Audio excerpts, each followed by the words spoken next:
Rozi Zai Hakiki mendatangi Polda Banten pada 21 Desember lalu. Kedatangan Rozi adalah untuk melaporkan mantan istrinya, Norma Risma, atas dugaan pencemaran nama baik.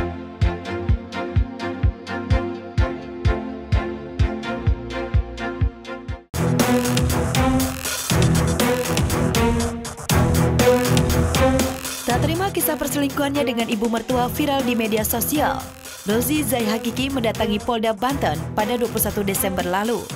Kedatangan Rozi adalah untuk melaporkan mantan istrinya, Norma Risma, atas dugaan pencemaran nama baik dan Undang-Undang ITE. Hal tersebut dibenarkan oleh Kabid Humas Polda Banten, Kombes Pol Sinto Silitonga. Sinto menambahkan dari hasil gelar perkara yang dilakukan oleh anggotanya, apa yang diadukan oleh Rozi belum memenuhi unsur tindak pidana. Kami garis bawahi, sekali lagi belum ada laporan polisi tentang kejahatan atau tindak pidana informasi dan transaksi elektronik atau ITE yang dibuat oleh RZ di SPKT Polda Banten. Karena NR ini sudah di luar batas ya teman-teman media, karena dia di luar batas, maka klien kami ini, Pak Rozi ini, melaporkanlah di Polda Banten. Ditambahkan menurut Sinto, polisi bakal tetap mengusut tuntas kasus yang ramai jadi perbincangan di media sosial tersebut secara profesional. Akan dilakukan gelar perkara dengan kolegial, sistem kolegial artinya melibatkan banyak orang atau banyak pihak untuk bisa memastikan bahwa fakta-fakta hukum memang sudah tersaji dalam pengaduan. Namun jika memang fakta-fakta hukum belum tersaji dalam pengaduan, tentu saja kita kedepankan pola preemptif dan preventif serta edukatif terhadap pengaduan dari saudara RZ. Sementara itu, sejak Rozi muncul dengan ancaman ingin melaporkan Risma, Risma seolah menghilang. Ada apakah dengan Risma? Benarkah dirinya tengah menyusun langkah hukum juga untuk menjegal upaya Rozi yang akan menyeretnya ke kepolisian?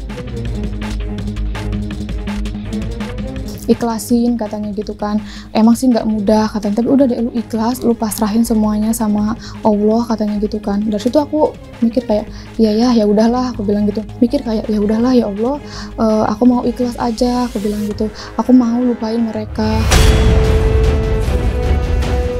Menanggapi tuduhan KDRT dari pihak Risma, Rozi pun membantah jika dirinya telah melakukan KDRT saat Risma masih menjadi istrinya itu. Rozi justru mengungkapkan selama menjadi istrinya, Risma tak pernah menghargai dirinya sebagai seorang suami.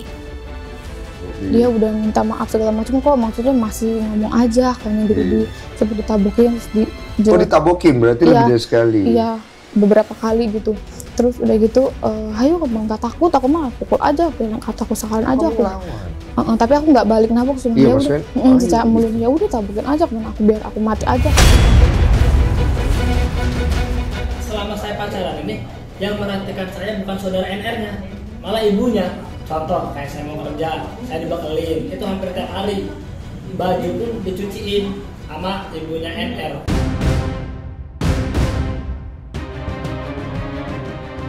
Pemirsa, nama Norma Risma hingga kini masih jadi perbincangan di berbagai media sosial karena kasus perselingkuhan mantan suaminya dengan ibu kandungnya.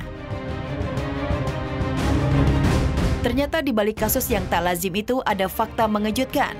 Norma mengungkapkan bahwa sang mantan suami dan ibunya itu telah dijatuhi denda oleh ayah Norma sebesar 50 juta rupiah.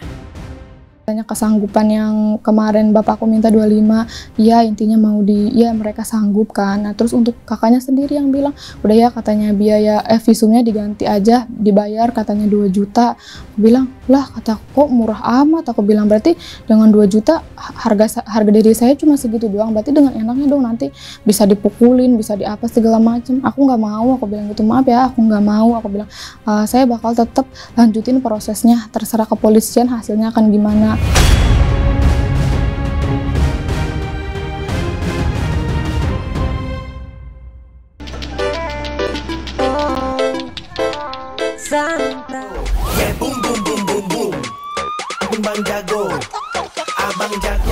Lato-lato kini jadi permainan viral. Meski sejatinya merupakan permainan untuk anak-anak, namun yang terjadi Kaum muda dan orang tua juga gandrung memainkan 2 bola plastik yang diikat bersama dengan 1 pengait. Dan di saat masyarakat sedang demam main lato-lato, tiba-tiba kabar mengejutkan beredar di media sosial. Ada larangan untuk membawa dan memainkan lato-lato di lingkungan sekolah di Kabupaten Pesisir Barat, Lampung. Larangan itu dikeluarkan oleh Dinas Pendidikan dan Kebudayaan Kabupaten Pesisir Barat dan ditujukan kepada murid-murid TK, SD, dan SMP. Anak sampai orang dewasa lagi seru banget nih mainan lato-lato. Cuma kalau sampai dibawa ke sekolah, itu kan bisa mengganggu konsentrasi atau fokusnya belajar kita di sekolah, belajar anak-anak di sekolah.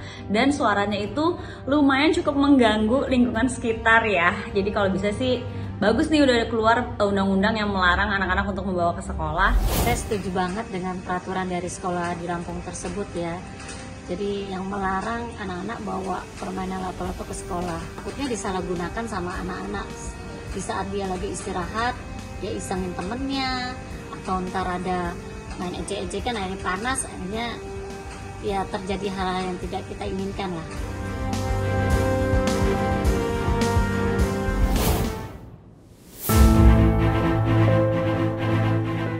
Ironisnya, ketika pengumuman larangan itu tersiar ke publik, di media sosial justru tersebar video yang memperlihatkan pejabat daerah Pandeglang, Banten sedang memainkan lato-lato di depan banyak orang. Tiba-tiba aku melayang menembus lapisan awan.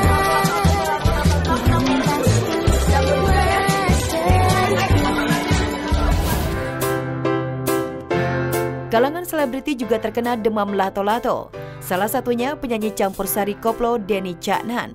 Uniknya, Denny membuat video tutorial cara memainkan lato-lato. Bahkan 2 bola plastiknya sampai direndam di air panas. Tapi ketika mempraktekkan, ternyata Denny tidak bisa memainkan lato-lato. Duh, gimana nih Mas Denny? Halo Lor, ini adalah permainan zaman dulu, yaitu lato-lato. Oke, aku biar pinter banget. Makanya tak harap tak kayak tutorial main lato-lato. Pertama ide nek kedawan iki ditali sik ngene. Nah, iki kudu sampai imbang iki Lur. Iki godhog banyu sik ya, jeluk. Nek wis anget, oh apik maine. Ini luwih panas nih. Oh, panas sih lho, medul banyune. Dicelupne.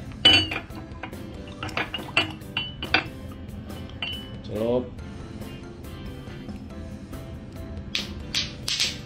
Ya, ini kurang panas. Ya.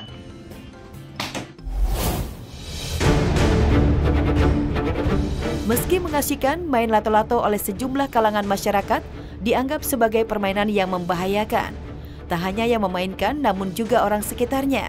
Seperti yang terjadi pada gadis cilik yang sedang merekam ibunya yang tengah memainkan lato-lato ini.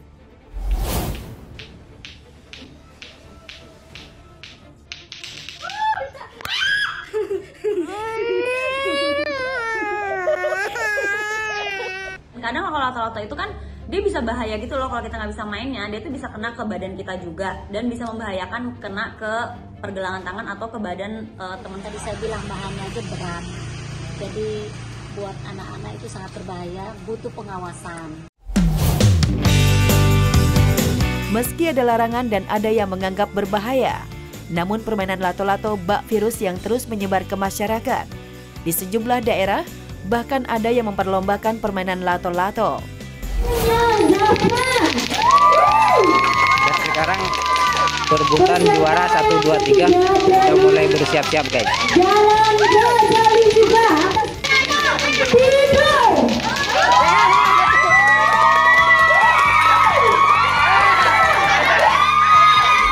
Segi positifnya ada juga sih untuk mengalihkan anak-anak dari yang kegandrungan gadget ya. Anak-anak kan kegandrungan gadget nih, main game lah, apalah, sampai saking asiknya lupa makan, lupa mandi apa. Nah, menurut saya itu salah satu pengalihan juga bagus supaya anak-anak nggak tergantung sama gadget.